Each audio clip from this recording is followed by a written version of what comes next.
This episode is all about tyres. I'm Paul and this is Life on Cars.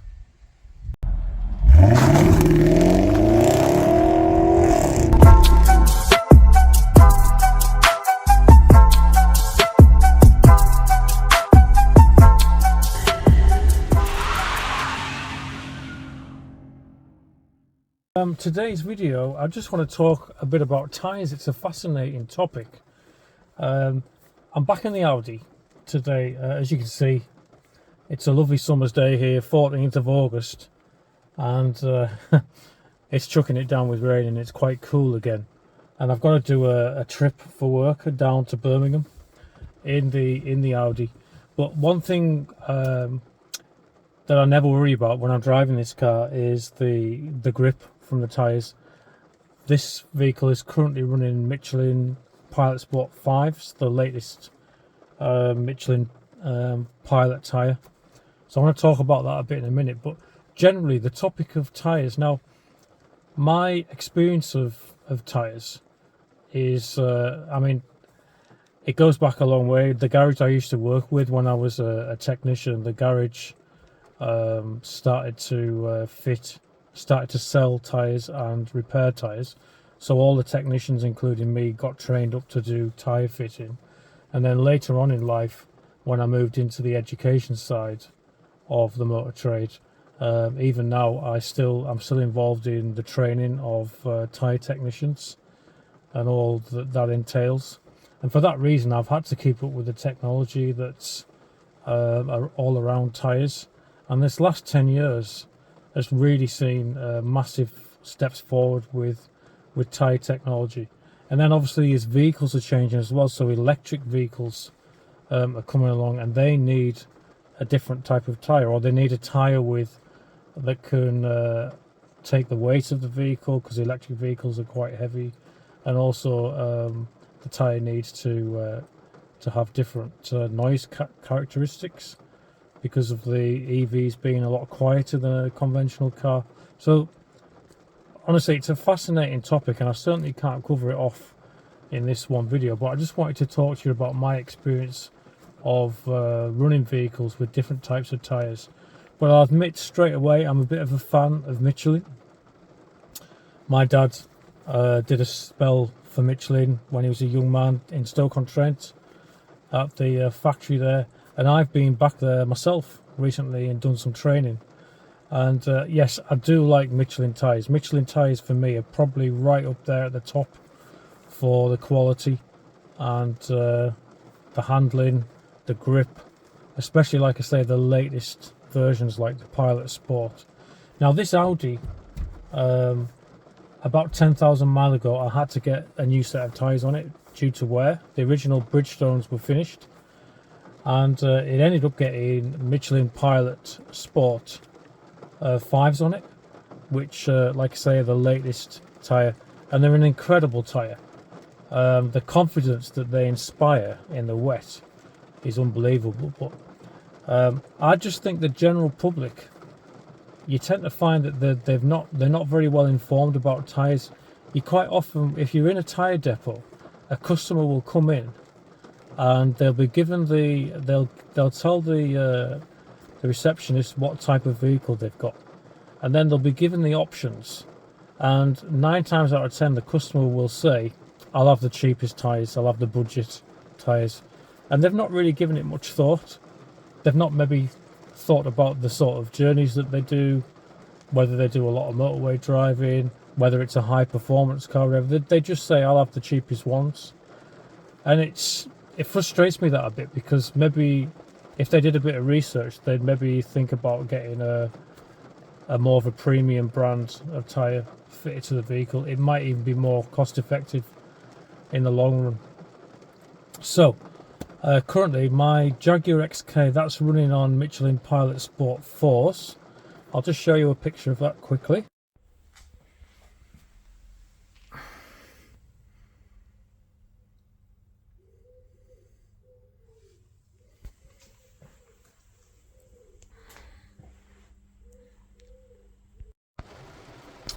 I'm going to have to transfer into the garage. I was going to shoot quite a lot of this in the Audi, but the rain's that bad.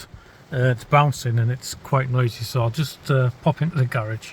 Okay, so you may be thinking, okay, yeah, if you can afford to buy a premium tyre, then that's all fine and dandy. But what if you are running a car and you're not necessarily on a big budget for that vehicle? Well, I've always said to my family, buy the best tyre that you can afford.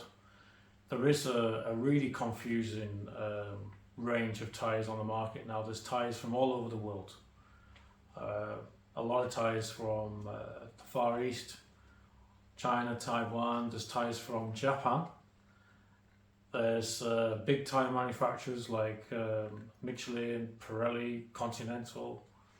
But really, it's about doing your research. But there is something that you can look at if you are interested and you're trying to match the tyre to the type of journeys that you do or the type of vehicle that you drive. And that is that every tyre now has a information sticker on it. And you can ask to see these when you pop into the tyre depot. So I'll put a close-up picture of this in the video. So yeah, these tyre labels. So you've got basically a bar code, dot matrix code that you can scan to get the full information of the tyre. But quite quickly you can identify, first of all, on the left, the rated energy rating of the tyre. So basically the rolling resistance of the tyre, how it compares on a graph compared with how much fuel the tyre might cost you to run in terms of rolling resistance. So this particular Pilot Sport 5, on the size that I've bought, which is a 235 35 19, that's rated at C, so middle of the road for efficiency on the energy use. But look at that for rain, grip in the rain, it's top of the shop, it can't get any higher, it's an A. And then the other thing you have is noise, the decibels at the bottom, which on this particular tyre is 72. This is the one from the Michelin tyre that I've just had replaced. Now let's back up a bit. Yesterday, as I was checking the car over to go away, I actually noticed I had a puncture. Well, the car told me basically, because I had a low pressure warning light come on. I had the tyre pressure monitoring light come on the Audi. So I had a look at the back tyre, which is said rear left, low pressure, and unfortunately I found a nail in it. I must have had about 4 or 5 punctures on this car over the last nearly 3 years that I've owned it. So I've been a bit unlucky with punctures, but it's what happens, I guess, sometimes when you do a lot of miles. So I had to pop to Kwik Fit to get the rear left Pilot Sport changed. It's a lease car, so it goes to Kwik Fit. That's where it has to go. And I'll be honest with you, the local Kwik Fit where I live here, they're a great bunch of guys. They do a cracking job. They're well trained and they know what they're doing. And I've never had a problem with them. And the guys there let me do a bit of filming while I was there. So I'm going to cut to that now, and you can have a look what happened when I got the tyre change, and we can have a look at some of the interesting things that I saw in the garage at Kwik Fit.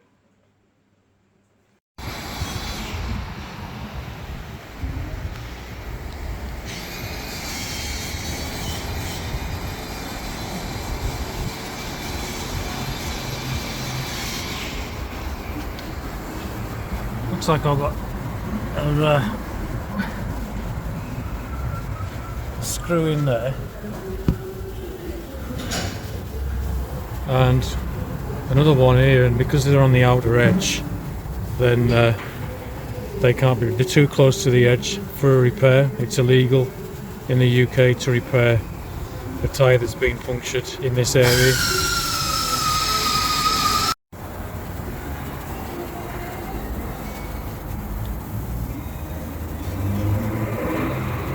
Tread wear indicator there on the outer tread, these 3 dots, so you can keep an eye on your outer tread.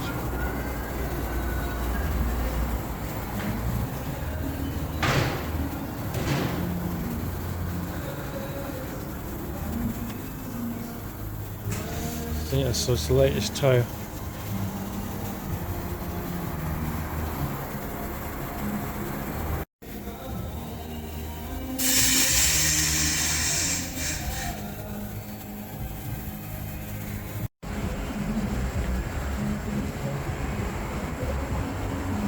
Yeah, just speaking to the guy from Kwik Fit, and they reckon that the Michelin is, they would put that above any of the tyre brands, even in front of Pirelli.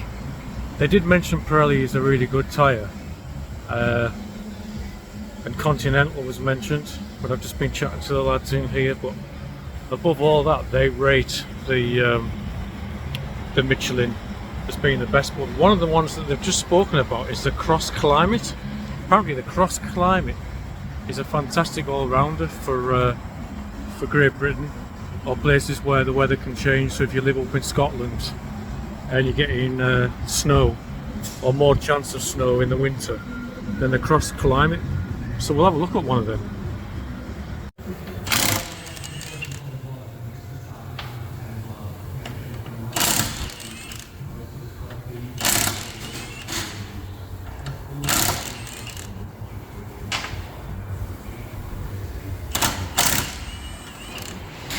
Really need to get myself one of those electric guns. There's your tread wear indicators. See, whoever was driving that with that tyre on, it was at the end of its life. Yeah, they're set at 1.6mm those, and that's what you need to be looking at. Because when the tyre gets down to there in the UK, that's illegal. Look at that one there, that one's basically flush with the tread wear indicators. The sidewall's starting to feather off as well. It's so important when you're checking tyres that you do check the full width. So if it's a tyre on the front, you can turn the wheel out and have a good look right across. You can see on this tyre here, because the pressure's dropped and it's been driven, it's actually started to break up on the inside, and we've got bits of rubber, and that's an indication that it's been ran flat. Also you can see there where it's been plugged before, so it's had a repair before this one. And you can see the if I turn that round, you can see the top of the plug there. There's the puncture. So if I roll that round, turn it round, let's see if we can see that nail coming through. Where's it gone?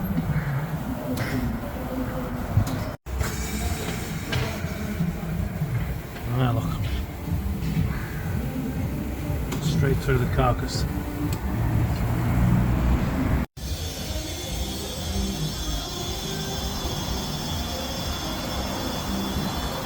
It's going to go bang.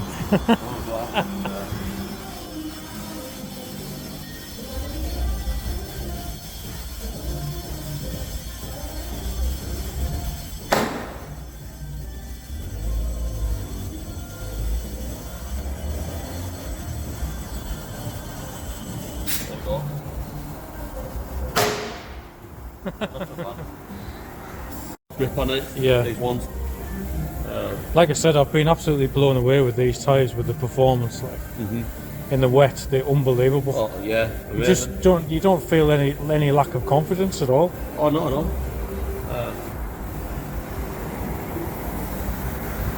No, that's why you pay for what you get. You know what I mean? I know they're expensive, but that's what you know, you pay for the quality. How much is one of these then from you guys? Oh, nearly got two. 200 quid. Yeah, Yeah. give and take. Yeah. You get what you pay for, don't you, with tyres? That's right. This guy's balancing the wheel up now, which is super important.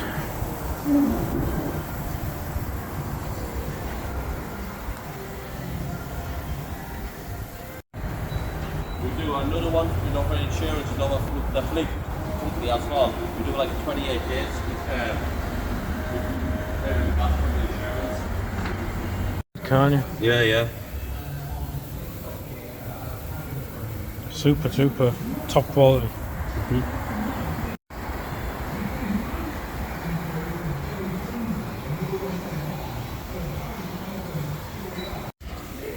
Electric vehicles then, is there anything different about a tyre for an electric vehicle? Yes, we do. Like for example, like Teslas. Yeah. They still brand for tyres for them. We have should we? Because they have that like the styling thing inside the tyre, the cushion thing inside. Oh yeah. Just like for example, like these are Pirellis. It's got.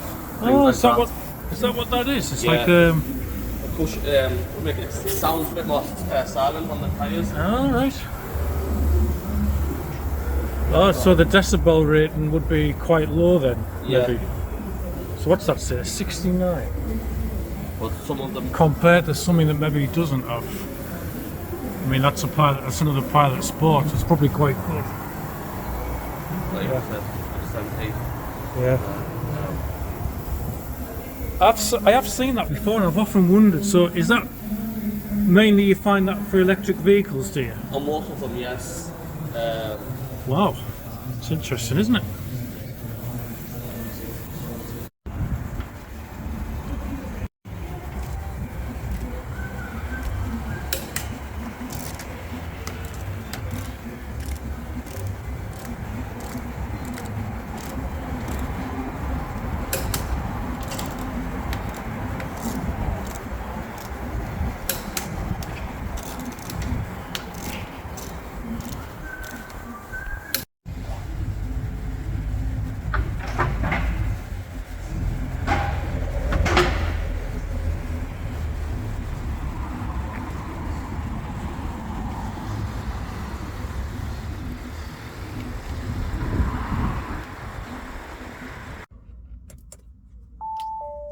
Is your low pressure warning symbol for your tyre.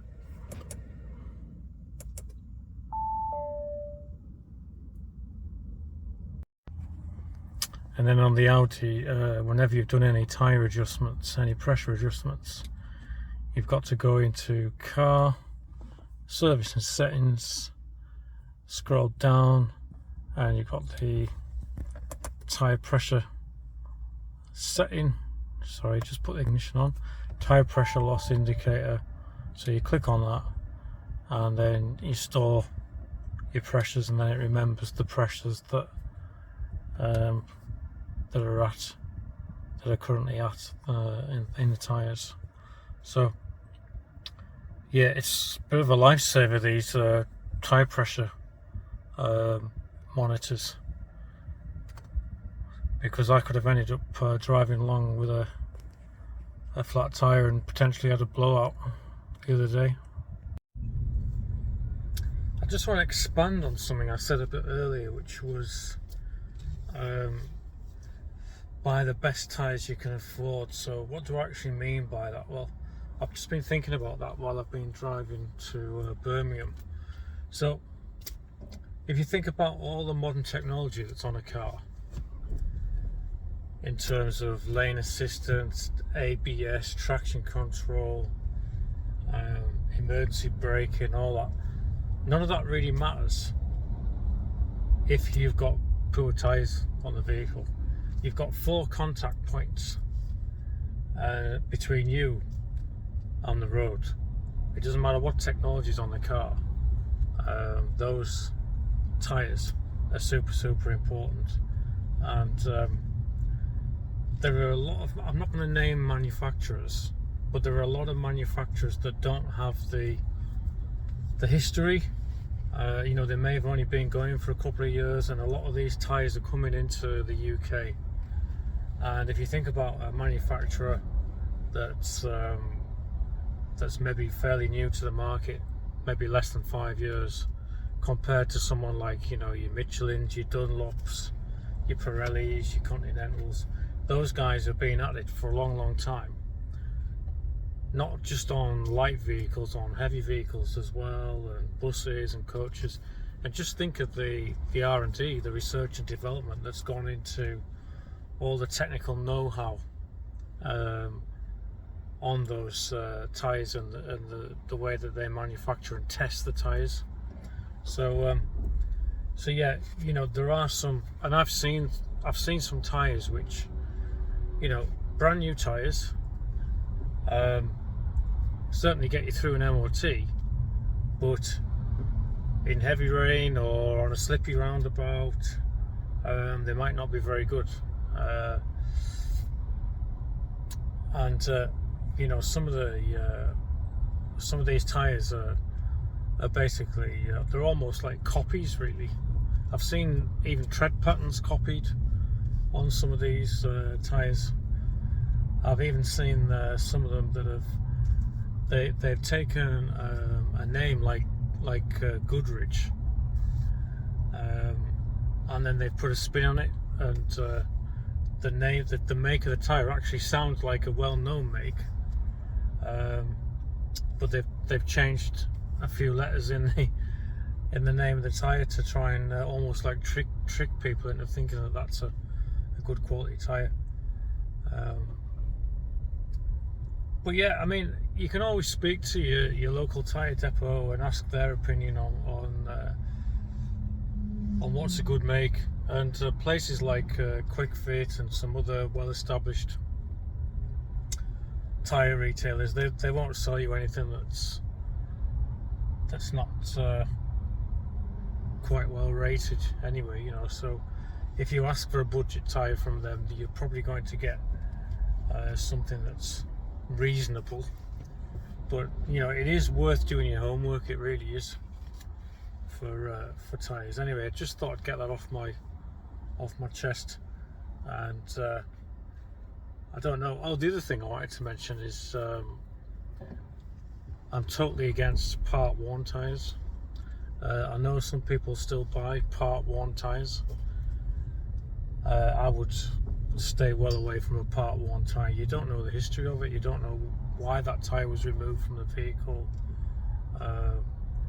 what sort of, has it been, you know, that tyre could have been on a vehicle that's been involved in an accident, or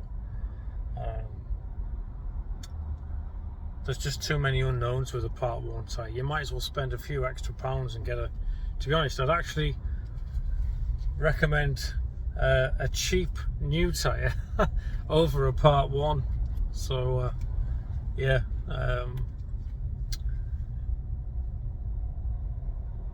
honestly, I could go on forever about tyres, but I really do think that's the key takeout from this. If you listen to anything that I've said, the main thing is to do your homework and buy the best tyres that you can afford, because they may save your life. And if you're not sure whether your tyres are in good condition, then take a look at some of those tyres that I was looking at earlier on in the video at Kwik Fit. And I mean, in the UK we have this 1.6mm tread depth, which is the legal requirement.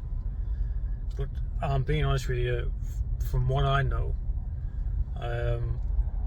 when the tyre is getting down below 2mm or even 3mm, that tyre has significantly lost its ability to move water from underneath the tyre,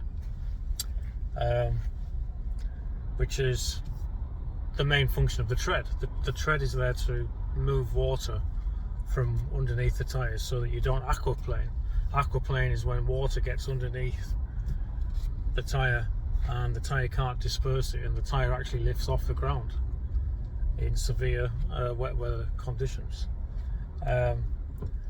So the whole point of the tread on the tyre is to clear that water away. So if that tread has been significantly reduced, or the depth of that tread, then and if you speak to anybody who knows anything about tyres, they will tell you that really you should be starting to look for replacements at around about 3mm. Leaving it right down to those tread bars is running the risk of of a lot less performance in the rain. What about winter tyres? So it wasn't until around about, I'm going to say 12, 13 years ago, that I'd never driven a car with winter tyres on. But I had a spell where I had quite a few BMWs, and all those BMWs were rear-wheel drive. And during the period of my ownership I had a 3 Series, I had three Series, I had a 1 Series BMW, and I had a Z4 as well. Now, during my ownership of those cars, there were some quite bad winters, and I've been reading online about people saying, oh, if you've got a BMW, you're better off having a spare set of wheels and get some winter tyres. And I just dismissed it. But one year I got stuck in my BMW, my 3 Series. It snowed really hard all of a sudden, and I was around at one of my family's houses, and I couldn't get home. It was lethal. The car was lethal. I mean, these Pilot Sports that we've been looking at today on the video, they're not modern tyres like those Pilot Sports, they're not designed to work on snow and ice. They're a summer tyre. After 300 yards, leave the roundabout at the second exit. Alright, I will. And anyway, I decided to get a spare set of wheels for this particular winter, and I put them on my BMW. And as luck would have it, it snowed quite heavily that year, and there was a lot of ice. And I'm not joking, I couldn't believe the difference those tyres made. It was like having a 4-wheel drive car. I had so much confidence driving on snow and ice with those tyres that ever since then, if anyone asks me about winter tyres, and I researched why they work so well, it's to do with the tread, the way the tread's designed, and they have what they call sipes in the tread, which are almost act like little suckers, and they stick to the ice, and the tread's designed to clear out the snow. So yeah, those they were Dunlops actually. When I now come to think, Dunlop Winter Sports, I think they were, that I had on my BMW. What an amazing tyre they were in the snow, absolutely amazing. So those cross climates Leave the roundabout at the second exit. Those cross climates that they're shouting about at Kwik Fit, they are Michelin's next generation, where what they're claiming is those tyres can be run all. It's a big pothole. They can be run all year round, so you can fit them, and whatever the weather, they will work well. So let's have a look at some of the info in the magazine about those cross climates. There's another one of them cross climates, probably brilliant for the snow.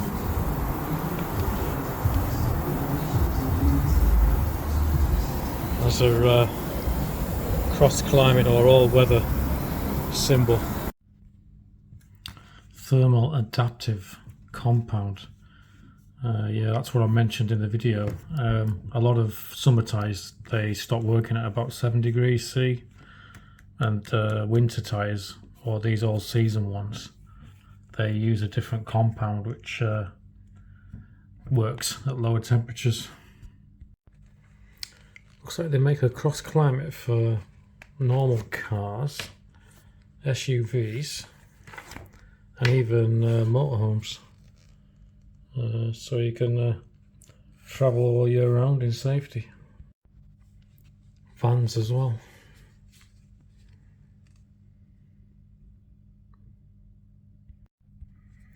There's those sipes that I was talking about.